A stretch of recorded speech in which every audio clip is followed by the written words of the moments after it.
chamar agora Yasmin Costa para conversar com a gente exatamente sobre isso. As pessoas estão acreditando que esse documento que vai ser entregue pelo Ministério da Defesa pode trazer dados que mudam o cenário atual.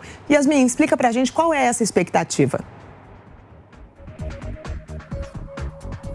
Pois é, Catiúcia, a expectativa é que o Ministério da Defesa divulgue esse relatório ali com a auditoria feita pelas Forças Armadas nas urnas eletrônicas agora, no finalzinho da tarde. Havia uma previsão inicial de que esse relatório fosse divulgado no começo da semana, mas as próprias Forças Armadas, o Ministério da Defesa, disse que seria melhor adiar essa divulgação e a expectativa é que seja divulgado hoje o relatório. Vale lembrar, né, Catiúcia, que no primeiro turno das eleições, ao final do primeiro turno, o presidente do Tribunal Superior Eleitoral, o ministro Alexandre de Moraes, ele pediu que esse relatório fosse entregue ao TSE, mas as Forças Armadas, o próprio Ministério da Defesa disse que não entregaria um relatório parcial somente após o final das eleições, com o primeiro e o segundo turno definidos, é que eles iriam fazer essa entrega do documento. E agora, efetivamente, a gente segue aguardando, o documento deve ser divulgado, como você bem disse no começo do jornal, por volta das 5 da tarde.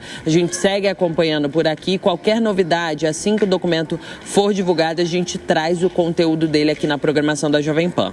Volto com você. Muito obrigada, Yasmin. Agora sim a gente vai conversar então com o nosso comentarista José Maria Trindade sobre esse assunto. Zé, como eu disse, há manifestantes, o caso, por exemplo, dos caminhoneiros que vieram para engrossar essa fila de bloqueios que protestam em todo o país, acreditando que esse documento pode trazer alguma mudança de cenário. Isso tem algum fundamento, Zé Maria? Pois é, são vários relatórios. Este, especificamente, que falou a Yasmin, é do Ministério da Defesa. Ele será divulgado hoje por volta mesmo das 5 horas. Acabei de conversar com setores lá do Ministério da Defesa que me disseram que ele está sendo avaliado ali nos mínimos detalhes. Terá 3 partes principais. Uma é jurídica. É sobre a origem do relatório e do trabalho do Ministério da Defesa com base na portaria que foi assinada pelo Tribunal Superior Eleitoral. O setor militar é assim, atende detidamente todas as normas e todas as portarias e as normas legais. Por isso mesmo, não haverá nenhuma avaliação sobre o mérito da eleição, exatamente porque a portaria que criou esse grupo de fiscalização não admite auditoria. Esse é o primeiro ponto, a legalidade. Sobre a investigação, o trabalho feito pelo Ministério da Defesa, ele avaliou todas as áreas técnicas, né? Então, a área técnica é a segunda parte do relatório. Mostra que profissionais do Ministério da Defesa, exatamente os militares ligados à guerra cibernética, analisaram com muita dificuldade o código-fonte, o que aconteceria depois e as etapas das urnas eletrônicas. A divisão é a seguinte, que até um certo ponto fica inexpugnável, ou seja, os técnicos não tiveram condições de analisar ponto a ponto o algoritmo da urna eletrônica. E a partir da saída das urnas eletrônicas é possível, sim, fazer avaliação. Aí é a totalização dos votos, que é a terceira parte do relatório. O conteúdo desse relatório vai mostrar que não houve como indicar que houve irregularidade na disputa eleitoral de primeiro e de segundo turnos, mas vai mostrar possibilidades de mudança no resultado final da eleição, ou seja, fragilidades no processo eleitoral e, inclusive, a possibilidade de manipulação interna, o que eles chamam de ataque interno. Contra ataques externos, hackers, o relatório diz que houve avaliação de uma certa segurança, um nível bem alto. Mas a possibilidade de ataque interno, estamos falando de profissionais, técnicos, do próprio TSE, afinal são seres humanos, né? Isso aí fica muito difícil de evitar o chamado ataque interno. O relatório vai descer a detalhes sobre o teste de integridade.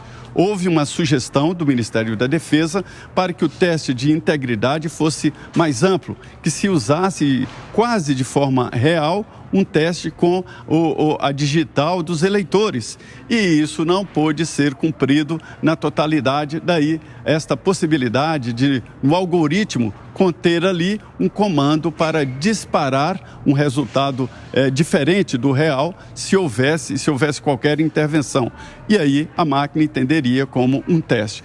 Portanto, em resumo, este relatório final do Ministério da Defesa deve trazer que não houve como comprovar irregularidades, mas que existem fragilidades e portas abertas no sistema eleitoral brasileiro.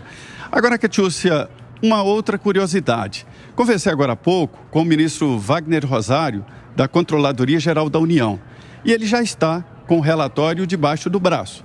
É o relatório da CGU que vai mais ou menos nesta condição, nessa situação de impossibilidade de se fazer uma auditoria no processo eleitoral, né? E outro relatório já publicado foi do Tribunal de Contas da União.